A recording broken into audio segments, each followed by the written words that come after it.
Ассаламу алейкум қыздар, менің арнама қош келдіңіздер. Бүгін сіздермен баялдыны жақсы көретін жандар үшін керемет, тез дайындалатын салат дайындайтын боламыз. Бізге керекті заттар: баялды, қызанақ, сарымсақ, крахмал және де майонез. Ең алдымен баялдыларымызды тазалап, өзімізге керекті формада кесіп алатын боламыз. Бізде баялды қуырылғаннан кейін формасын кішкене кішірейтетін болғандықтан, өздеріңізге керекті формадан кішкене үлкендеу етіп турай беріңіздер.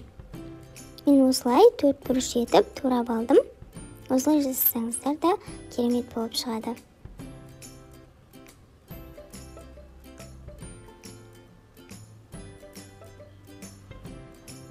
Міне қыздар, біз баялдыларымызды турап алдық.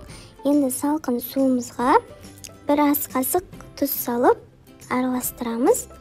Және де сол тұзды суымызға баялдыларымызды 5 минутқа салып қоятын боламыз. Тұзды суда артық ұстап қоймаңыздар. Максимум 5 минут ұстасаңыздар жеткілікті. 5 минуттан кейін осылай електің көмегімен суынан ажыратып алатын боламыз. Бөлек ыдысымызға баялдымызды саламыз. Кішкене тұз себеміз. Қатты көп емес, кішкене ғана. Және де 2 ас қасық кукурузный крахмал қосамыз. Мейлінше кукурузный қолданғандарыңыз дұрыс. Картофельный крахмалға қарағанда кукурузный крахмал баялдыға жақсы үйлеседі. Және де жақсылап араластырамыз. Осылай ыдыстың өзімен де араластырсаңыздар болады. Осылай жасасаңыздар түбіндегі крахмалдар да араласып кететін болады. Баялдыларымыз дайын. Енді қызып тұрған майымызға салып, қызартып қорып алатын боламыз. Оттарымыз орташа отта тұрғаны жақсы, тым баяу, тым қаттыға қарағанда.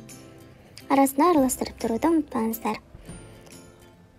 Осылай қызарып қорылған кезде салфетка төселген ыдысымызға сүзіп аламыз. Кішкене болсын майын сорғыту үшін.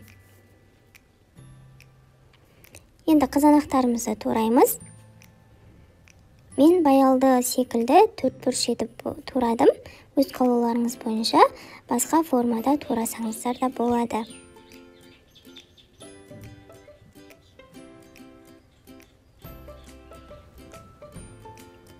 Сарымсақтарымызды да майдалап турап алатын боламыз. Сарымсақты езетін құрылғыларыңыз болса, сонымен жасасаңыздар да болады.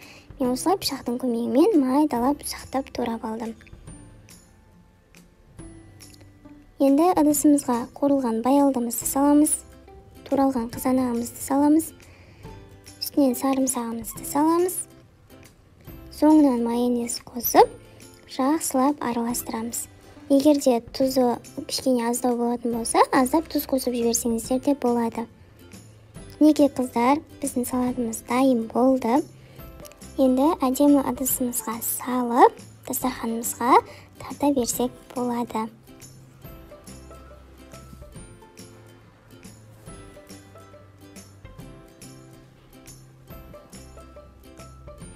Қыздар, жасалуы өте оңай, дәмі де керемет болып шығады. Жасалу ұзақ уақыт алмайды. Тез жасалынады. Міндетті түрде жасап көріңіздер. Баялдыны жақсы көретін қыздар үшін таптырмас салат.